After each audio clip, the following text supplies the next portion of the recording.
Boa tarde, meu nome é Priscila, sou fonoaudióloga e trabalho com adaptação de aparelhos auditivos. E eu queria compartilhar um pouquinho com todos vocês, usuários de aparelho auditivo ou que tem algum familiar que é usuário de aparelho auditivo, sobre a importância da realização do mapeamento de fala. O mapeamento de fala ele é uma medida objetiva que vai determinar se realmente os aparelhos auditivos estão funcionando como esperado, ou seja, ele vai avaliar o quanto os sons de fala estão sendo amplificados dentro do ouvido do paciente, permitindo então a audibilidade dos sons da fala. Então, o mapeamento ele garante que o aparelho vai realmente proporcionar acesso a todas as informações acústicas, inclusive, principalmente, a fala. Então, como que é feita esse mapeamento de fala? Ele pode ser feito de duas formas. Ele pode ser feito no próprio ouvido do paciente, na própria orelha do paciente, ou ele pode ser feito num acoplador. Né? O acoplador, ele simula uma orelha artificial. Então, como que seria feito, então, um mapeamento in situ na orelha do paciente? Nós vamos colocar uma sonda, uma microsonda, um microfone sonda, perdão, dentro do ouvido do paciente, junto com o aparelho auditivo. E aí essa sonda, ela vai captar a amplificação do aparelho diretamente na orelha do paciente em resposta a um estímulo gerado por uma gravação contendo os sons da fala, né? Então, essa gravação, ela vai gerar essa resposta a essa gravação, vai gerar um mapa. Por isso que nós damos o nome de mapeamento de fala, que corresponde a todos os sons de fala amplificado. Então, esse mapa, ele mostra que a fala não está sendo amplificada corretamente pelo aparelho. Então, os ajustes serão realizados até que esses sons de fala se tornem realmente audíveis. Então, o mapa ele vai ilustrar se a prótese está com amplificação em excesso, que muitas vezes pode acontecer realmente a superamplificação. Isso não é legal, porque isso pode ocasionar uma piora dos limiares auditivos, ou pode também nos dar a resposta de que a amplificação não está dando o ganho necessário para que o paciente escute todos os sons da fala e desta forma ele não está sendo estimulado, o ouvido dele não está sendo estimulado, então ele não está tendo benefício com aquela prótese, ele está trocando alhos por bugalhos. Já o mapeamento de fala no acoplador, eu não vou precisar utilizar o microfone sonda dentro do ouvido do paciente, porque eu vou utilizar um acoplador que simula uma orelha artificial. Então, na realidade, eu não preciso da presença do paciente no consultório para obter as respostas do mapeamento de fala. Eu só preciso, o profissional só precisa de uma audiometria atualizada e que o aparelho seja enviado ao serviço por algum parente da família ou algum amigo. Atualmente, nesses momentos que nós estamos vivendo dessa pandemia, os pacientes têm optado mais pelo mapeamento de fala no acoplador, do que o mapeamento de fala in situ. Mas é importante ressaltar que o mapeamento de fala in situ, ele é mais assertivo do que o mapeamento de fala no acoplador. Por quê? Porque o mapeamento de fala in situ, que é feito na orelha do paciente, eu consigo levar em consideração todas as características de cavidade de ressonância desse paciente, anatomia do ouvido, Então, algumas pessoas têm um conduto mais estreito, outras têm um conduto mais alargado, mais curto, mais longo. Então, isso tudo, na hora que a gente vai realizar o mapeamento e fazer os ajustes dos aparelhos, a gente precisa levar em consideração. Então, por que a necessidade de verificação? Porque nós, profissionais, precisamos verificar aquilo que nós estamos oferecendo para o paciente dentro do ouvido dele. A gente tem sempre que se perguntar, né?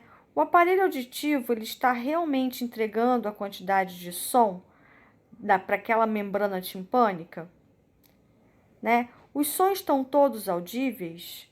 O som está muito alto? Será que o som está muito baixo? Principalmente quando o paciente é novo usuário, nunca usou prótese auditiva, ele não tem muitas referências. E óbvio que nem sempre as queixas auditivas, a gente nem sempre vai encontrar essas respostas no mapeamento, né? Que cada situação é uma situação. Mas o mapeamento, ele consegue verificar e demonstrar para a gente que nem sempre aquilo que a gente encontra no software de guia de programação do próprio aparelho auditivo, nem sempre reflete a realidade do que realmente está acontecendo dentro do ouvido desse paciente. Por isso que é importante, é necessário a realização de procedimentos objetivos de verificação. Bom, então aqui no meio nós temos o que o software de programação ele me demonstra, né? Então aqui no software de programação ele está me mostrando aqui na seta vermelha que está no meio, né? No gráfico do meio, ele está apontando para uma linha tracejada, onde ele me diz que o alvo de amplificação para que o som seja audível tem que estar nesse alvo aqui com a linha tracejada. E aí, quando eu olho para o outro gráfico do lado, para o gráfico da direita, eu observo que, né, existe também uma linha cinza, né, e uma linha vermelha. A linha cinza é o alvo que a regra prescritiva do software de verificação ele me propõe, né? Então, ele me propõe que a linha vermelha fique o mais próximo possível dessa linha cinza.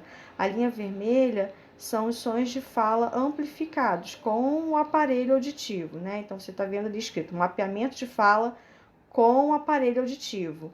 Então, se a gente observar aqui, a linha vermelha ela tá sobreposta praticamente à linha cinza. Então, eu consigo observar que, apesar do software de programação estar me sugerindo que eu aumente as frequências em 250, 500 e 1000, lá no software de verificação eu já percebi que eu já alcancei esse valor, né? Então eu não preciso continuar dando mais ganho, porque se eu continuar dando mais ganho conforme o software de programação está me propondo, né? O que vai acontecer? Eu vou dar uma super amplificação aqui, e aí começam todas as queixas, e além disso, eu posso causar uma piora do limiar auditivo desse paciente.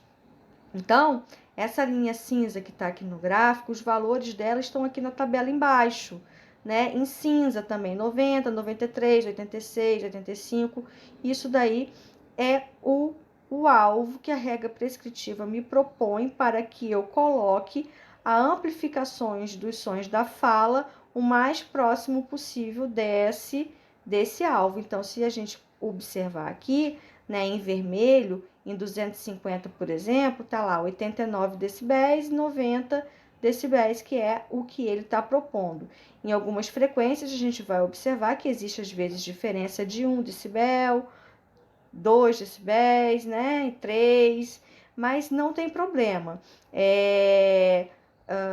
Já existem vários estudos que comprovam que se você ficar 5 decibéis ou até mais do que isso, dependendo da frequência, não tem problema.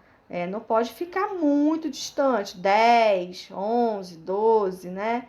E aí a gente acaba saindo um pouco do critério do que a regra prescritiva está te sugerindo. Então, essa intensidade pode ficar tanto para mais quanto para menos, mas dentro de um limite, dentro de uma padronização, né? E aqui, se você observar os gráficos maiores que estão nas laterais, do lado esquerdo e do lado direito, aqui tem uma siglazinha chamada SI, em 0%. Esse SI em 0% está demonstrando que o paciente, com o aparelho auditivo desligado, ou seja, sem o aparelho, ele não está tendo nenhum acesso aos sons de fala.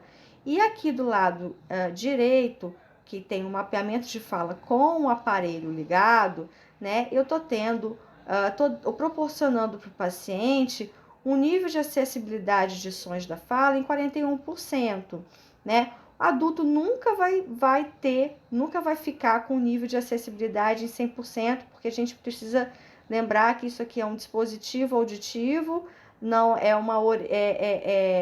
um dispositivo eletrônico, não é uma orelha normal, né? Então a gente consegue se aproximar o máximo possível da naturalidade, do normal, mas a gente não consegue 100%. Em crianças, esse índice de acessibilidade é bem maior, né? E esse nível de acessibilidade, esse índice de acessibilidade, vai depender muito, assim, da perda auditiva que o paciente tem, depende também muito, assim, da potência do aparelho, dos recursos que o aparelho oferece. Então aqui, esse paciente é um paciente novato, ele nunca fez uso de aparelho auditivo, então esse SI para ele tá ótimo, porque eu não coloquei a curva-alvo em 100% de ganho, né? Eu coloquei um pouco menos, mas mesmo colocando menos, eu consigo garantir que todos os sons de fala amplificada estão sendo audíveis, porque se eu colocasse o ganho em 100%, esse paciente não ia suportar. Então, isso tem que ser feito gradativamente. O período de aclimatização com o aparelho auditivo é em torno de 8 a 12 semanas. Então, tem que ficar muito claro que alguns centros auditivos oferecem um teste de 7 dias. O teste de 7 dias não é para que o paciente tenha uma acomodação ou um processo de aclimatização com o aparelho. Ele vai conhecer a tecnologia do aparelho, ele vai conhecer a qualidade sonora do aparelho e os recursos que o aparelho está oferecendo. Mas não se enganem, 7 dias não é o tempo suficiente para que a gente possa ter um processo de acomodação, de aclimatização com aparelho. Não existe isso.